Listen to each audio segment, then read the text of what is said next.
Հայ առաքելական Սուրբ եկեղեցին այս տարի Սուրբ Խաչի երևման տոնը նշեց մայիսի 3-ին։ Մայրաթոր Սուրբ Էջմիածնում պատրաստվում են քահանայական ձեռնադրության եւ օծման 7 սարքավակների համար 2026-ի երևման խաչի տոնն առանձնակի կարևորություն ունի։ Եվ ճեմարան դնելու առաջին օրից, երբ մասնակցել ենք ձեռնադրություններին կամ տեսել ենք մեր ավագ հոգևորականներին, իհարկե օրինակ են եղել եւ ինչ որ իմաստով նպատակ է եղել ամբողջ ուսման ընթացքում ուղենիշ է եղել, որ այդ ամեն ինչը քահանայական կոչման արժանանալու եւ իհարկե այդ ամբողջ տարիներին ամբարած գիտելիքը, փորձը նաեւ հետագայում որպես քահանա արդեն մեր ժողովրդին ծառայելու, նրանց ի նպաստ բերելու, մեր եկեղեցու պայծառացման եւ հայրենիքի շենացման գործին ի նպաստ դնելու համար է։ Դրա համար փորձել ենք հնարավորինս թե ուսումնառության ընթացքում եւ թե հետո արդեն տարբեր տեղերում ծառայության ընթացքում ամբարել թե գիտելիք եւ թե փորձ, որպեսզի արդեն հետագայում կարողանանք կիրառել։ Երկար տարիներ սպասված օր է այսօր մեզ համար, նաեւ վստահ եմ իմ մոծակից եղբայրների համար։ Բոլորս տարիներ շարունակ մեր սպասավորությունն ենք, մեր ծառայությունն ենք բերել մեր մայր եկեղեցում եւ այսօր արժանանալու ենք այս քաղցր օրհնության։ Ես վիրայոց թեմից եմ, Վրաստանից, Թբիլիսի քաղաքից։ Սպասավորությունը եկեղեցում սկսել եմ դեռ մանկուց, հենց նորից վիրայոց թեմում։ Չեմ կարող ասել ինքնահոսով, այլ գիտակցաբար մոտեցել եմ այս ամենին։ Ընդունվելով ճեմարան, ավարտելով ճեմարանը, հասել ենք այսօրվան։ Մայիսի 3-ին Գարեգին II ամենայն հայոց կաթողիկոսի օրհնությամբ հանդիսապետությամբ Մայր տաճարում տեղի ունեցավ քահանայական ձեռնադրություն եւ օծում։ Պատարագիչն էր Մայրաթորի արտաքին հարաբերությունների եւ արարողակարգի բաժնի տնօրեն Տեր Նաթան arczepiskopos Հովանիսյանը։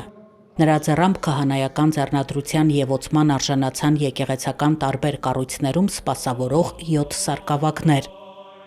Հայոց եկեղեցում ընդունված կարգի համաձայն քահանայական ձեռնադրության ժամանակ ձեռնադրվողները ստանում են նոր հոգևոր անուններ։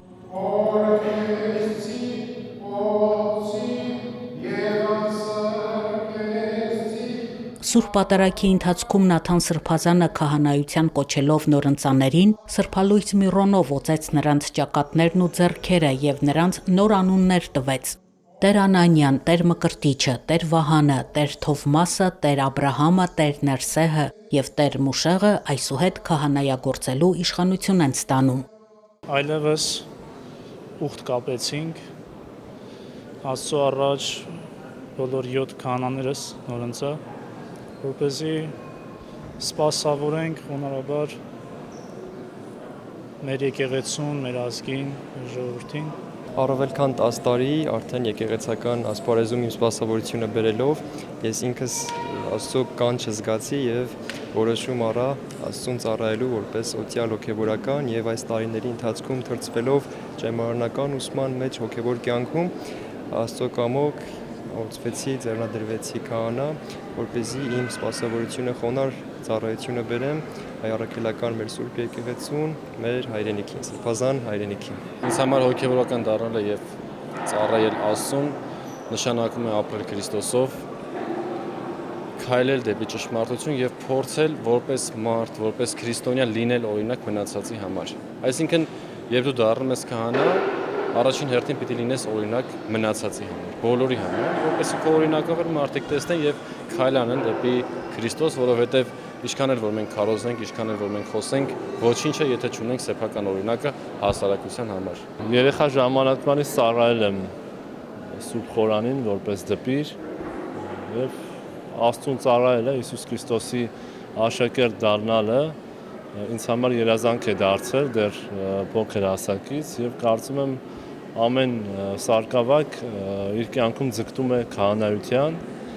եւ քահանայությունը կարծես բաղձալի երազանք էր, որը կատարվեց։ Հոգևորական դառնալու որոշում կայացրել եմ դեռևս 11 տարի առաջ, ու այսօր կատարվեց, այսպես ասած, 11 տարի առաջվա իմ երազանքը, ու արդեն սարկավագությունից անցանք քահանայության,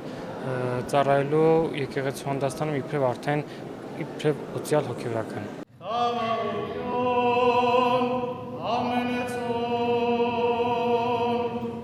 Նորաուց քահանաներն իրենց անդրանիկ կորհնությունը փոխանցեցին ներկաներին։ Սրբազան հայրն իր քարոզում ընդգծեց, որ օրը կրկնակի տոն է հայ եկեղեցու համար։ Սուրբ Խաչի երևման տոնին եկեղեցու ընտանիքը համալրվեց 7 նոր քահանաներով։ Այնուհետև դիմելով նորաուց քահանա հայրերին Նաթան arczepiskopոսն ասաց. Սիրելի նորաուց քահանա հայրեր, այսօր մեր եկեղեցու մեջ բոլորի առջև ուխտով և աղոթքներով ծնվեցիք որպես նոր մարդ, ծնվեցիք նոր անուններով, ծնվեցիք նոր կյանքի համար, այն կյանքի համար, որ Հիսուս հենց անվանում է իր պաշտոնյան լինելը։ Եվ ձեր կյանքը այսուհետ մշտապես պիտի լինի մեր Տեր Հիսուս Քրիստոսի հետ։ Ձեր կյանքը պիտի լինի այնպիսին, ինչպիսին էր մեր Տիրոջ կյանքը։ Մարդկանց բերելով ուրախություն, արդարություն, սակայն անցնելով չարչարանքի ու տառապանքի միջով։ Մենք պիտի դառնանք յուրաքանչյուրս առաջին շարքերում մեր եկեղեցու պաշտպանության զինվորյալները։ Խոսքով, գործով, աղոթքով, նվիրումով և ինչու ոչ սեփական անձի զոհաբերությամբ։ Եվ ոչինչ կարող է մեզ հայ եկեղեցու հոգևորականներից հեռացնել մեր հավատքից և ամենակարևորը նաև մեր առաքելությունից։ Սրբազան հայրը աղոթք բարձրացրեց առ Աստված նորաուց քահանա հայրերին մաղթելով ուժ, կարողություն և անսասան հավատարմություն իրենց ուխտին։ Ամենայն հայոց հայրապետի գլխավորությամբ մայրաթոռի միաբաններն ու ներկա հոգևորականները բարձրացան Սուրբ խորան և շնորհավորեցին նորաուց քահանաներին։ 40-օրյա պահեցողության և պատրաստության շրջանը մայրաթոռ Սուրբ Էջմիածնում անցկացնելուց հետո նորաուց քահանաները ծառայության կկոչվեն հայ առաքելական եկեղեցու տարբեր կառույցներում և թեմերում։ Քահանաները շնորհավորանքներ ընդունեցին նաև ընտանիքի անդամներից, հարազատներից։ Շնորհավորանքների ընթացքում հաճախ էր հնչում. «Կարգի մեջ հաստատուն լինեք» արտահայտությունը։